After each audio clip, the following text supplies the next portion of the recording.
Andrea shared with us her courageous journey she traveled to allow her rose to open. How her fear burned away and she let her wings unfurl by helping others face their fear. And it wasn't an easy journey. She had to stare death in the face, the possibility of dying prematurely before she could even consider or begin her second chance. And even in that second chance, there's the memory of trauma. In second chances, there's still the fear of recurrence and an intimate knowledge of the fragility of life. We are made more aware every week of the fragility of life. Our beloved Clay was with us just a few days ago, unaware that he was even sick. And now he's not with us anymore. And with the extreme hurricanes and flooding and the devastating earthquakes and the horrific fires in the parched, thirsty lands of Northern California right now, we learn every week of people who've lost everything. While some have tragically lost their lives in the midst of devastation, the majority have survived. But they've survived to face a huge challenge: how to begin again and rebuild their lives from nothingness. Our family had several friends who lost their homes and most everything they owned in the Santa Barbara fires. There were 3 major fires in a 2-year period. One friend stayed with us for 3 months as she first discovered that her home had burnt down to nothing. And then over the days and weeks that followed this information, she began remembering everything she'd lost, piecing together the life and the belongings and the memories that were gone forever. For months, even years later, she was in shock and felt disoriented. She was, of course, grateful that she had her life, but she struggled to get her head around losing most of her identity. How could you leave your home one morning and go to work as normal and then lose everything just a few hours later? After enough time passed, she began to feel oddly grateful for the dramatic awakening of the fire, for her second chance. It encouraged her to leave a failing relationship. It encouraged her to create new, meaningful work. And it encouraged her not to take a single moment of this life for granted. And I'm pleased to share that 7 years later, she's now happily married with a beautiful son and has her own company doing something that she loves. She literally rebuilt her life from nothing and rose like a phoenix from the ashes. So many who lose their lives either by our epidemic of gun violence, or in service to our country, or through natural disasters, accidents, or terminal illness, they don't get a second chance. But survivors do. Survivors have an opportunity to see life with new eyes. Survivors get a second chance at life, even though that opportunity will naturally come with wounds, often deep wounds, and scars. So what does survival teach us about living? How does it help us reframe or reinvent our existence? What do we do with the reprieve of a second chance, that moment when life smiles on us and say, let's take another go at this? And I know there are many of you here in our room today who've been through those kinds of experiences. For survivors, there are big questions of where to find the strength, the courage, and the confidence in life to continue. And for some, there's also survivor's guilt. Why do they get a second chance when their friend didn't? And if we don't hold a belief in the redeeming influence of a God or some higher power looking out for us, then where do we turn to be made whole when our hearts are broken or afraid or in pain? Where do we find comfort and hope? Now, sometimes we discover a sense of hope and renewal within ourselves, some kind of renewed strength. And other times it's through the love of others or the embrace of this community that we share. And sometimes when we've almost lost our own lives or the lives of those we love, our love and appreciation for the gift of life grows. We begin to see a way of becoming whole and more alive than ever before. Christina Groff writes, "To heal means to discover the divine idea, that place of wholeness within each of us. Our task in recovery or in the spiritual journey is to peel away the layers between us and the deeper self." Having heard Andrea's story and knowing that so many amongst us here are survivors of some kind, I would love if you feel courageous enough to hear your stories of healing and second chances. Where did you find the strength and the courage to begin again? What was your biggest learning? What was your source of hope and renewal?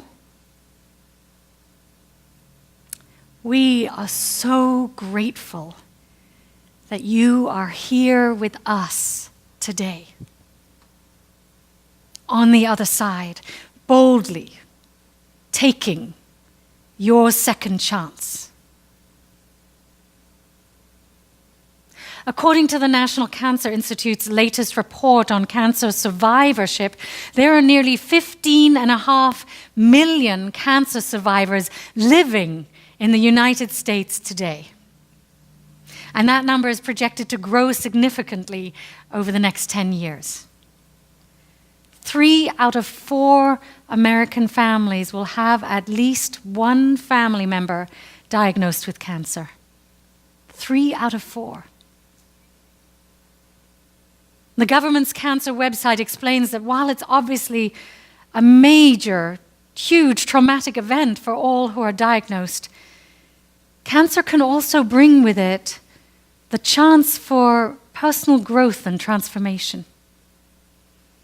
As hard as treatment can be, many cancer survivors have shared that the experience led them to make important changes in their lives.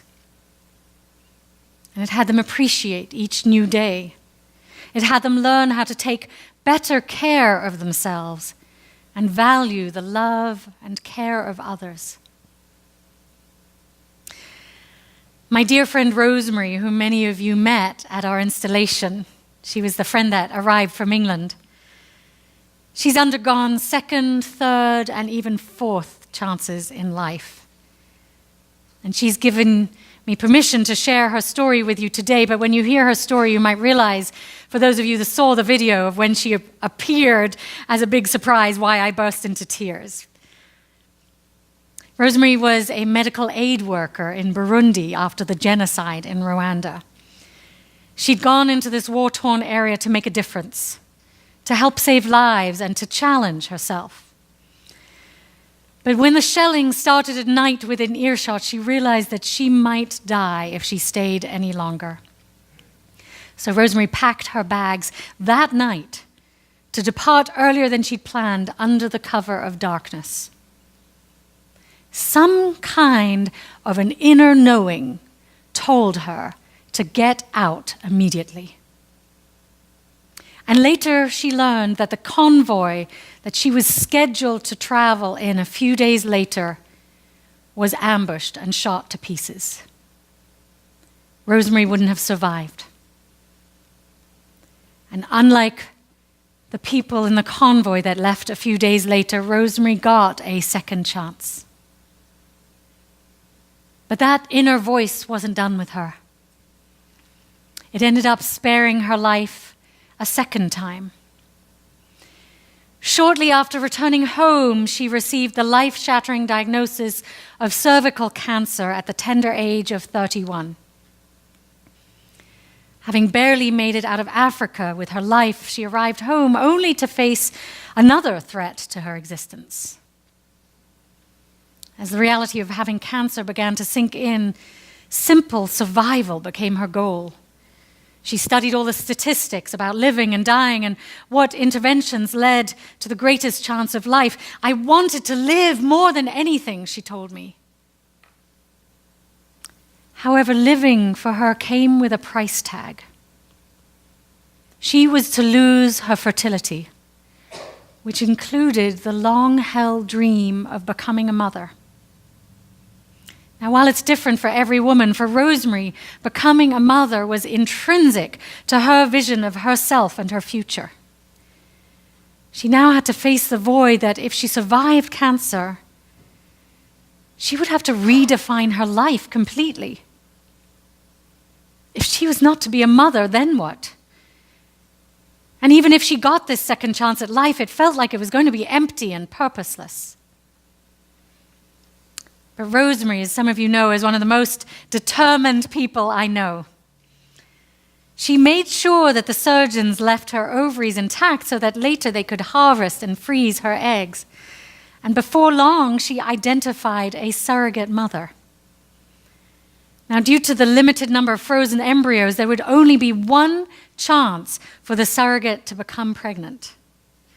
And miraculously, I'm happy to say it worked. And that Rosemary became a mother and has a beautiful 15-year-old son. Her cervical cancer and that particular second chance were many years ago. And I'm sorry to say that 4 years ago, she received another diagnosis, this time of breast cancer. I know it's not fair how some people just seem to have so many trials in their lives. Once again, she had to surrender to radiation and strong life-altering medications. Nica, this time she shared with me, it's not just about me. My survival has higher stakes. As a single mother, I have to be here for my boy. She remained optimistic, having beaten cancer before, but she was also philosophical about the lessons she learned from these experiences. As her close friend, I felt heartbroken and horribly helpless as I watched Rosemary struggle to survive these trials. When we got on the phone recently to talk about her journey, it was the first time I heard stories of what these challenges taught her. She confessed it was a while before she could find anything positive in this experience, before she could really appreciate her second and third and fourth chances. Over time, her experiences led her to question everything. Her priorities, what's important, how she wanted to live life. She'd been a nurse and had always taken care of others. She worked in an AIDS hospital and then later did relief work in developing nations. With her constant focus on caring for others, she realized she hadn't learnt how to care for herself. Cancer taught Rosemary the necessity of taking better care of herself and acknowledging her own needs. And I would say for the many women in the room here, that's often a challenge as a woman, is to remember our own needs in the midst of everybody else's needs. Cancer helped Rosemary discern what to give more time and energy to. And she clearly understood that life is finite and decided not to give all her limited time and energy to people and things that really didn't matter. And she committed to not giving constantly to the point of her own depletion. She changed jobs, she left nursing, and became a social worker in schools. She wanted to work in a balanced, sustainable way that wouldn't exhaust her. Her life changes were informed by being unwell. And though the emergency relief work had been an exciting challenge, she realized she no longer needed the high drama and life and death situations to feel truly alive. Maybe we need phones to remind us to feel truly alive. She started to take pleasure and appreciate the more ordinary aspects of life. She chose to live more in the here and now, not wanting to waste a moment of life. Everything felt more precious. The theologian Friedrich Buechner says, "One life on this earth is all that we get, whether it's enough or not enough." And the obvious conclusion would seem to be that at the very least, we are fools if we do not live as fully and bravely and beautifully as we can. The years rolled by and Rosemary told me it's so easy to forget the gift of simply being alive. She saw her breast cancer as a reminder, a call to remember the lessons of self-love and self-care that included basic things like getting enough sleep, eating more healthily, and exercising regularly. And surviving cancer also encouraged her to be more authentic in her relationships, to express her needs and feelings rather than sublimate or deny them. She had tried so hard to be the person she thought her father or others wanted her to be, and now she realizes the absolute necessity of being herself fully, authentically, without having to please or adapt to other people's expectations of her. And when I asked Rosemary what she wants us all to know about second chances, she said, "I hope it won't take such extremes of being on the edge of life and death for others to learn some of these lessons. Lessons such as every day is a gift. Parenthood is precious. We are loved and we are worthy. One of the greatest gifts of my cancer is that I felt so held by people's love. And we need to love ourselves more," she said, "and remember that we are loved by others. We are worthy without having to do things that are detrimental to our well-being. Just by virtue of being alive," she says, "we are worthy."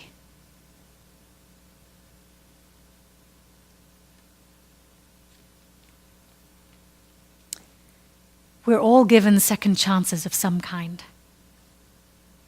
How can we make our second chances different, more present, more engaged than the first time around? How can we let Andrea and Rosemary's experience inform us? How can we honor those that did not get a second chance by truly living into ours? Rather than being swallowed up by grief or fear, rather than slipping into half-lived lives that are resigned to illness or tragedy, can we instead say yes to the life that we have? Can we say yes? Can we live with gratitude for the many chances we are given? Can we find our healing and wholeness in the grace of life's turns and in the ordinary miracle of being alive?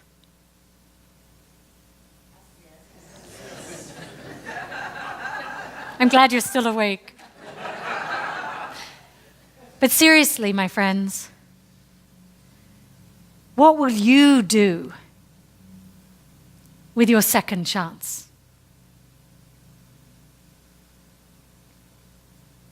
Elizabeth Tarbox writes, "Do not live too far in the past, or in the future.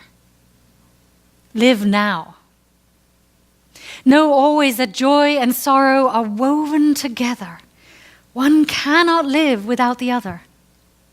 If you love, know that sometimes your love will bring you tears. If you grieve, know it is because at some time you were willing to love. Do not be afraid to die today, but expect life. My friends, may we indeed expect life. But even more than that, may we relish life. May we be grateful for all of the chances we are given to begin again, to live fully now. And may we always find new ways to savor this precious existence and enjoy our many second chances. May it be so.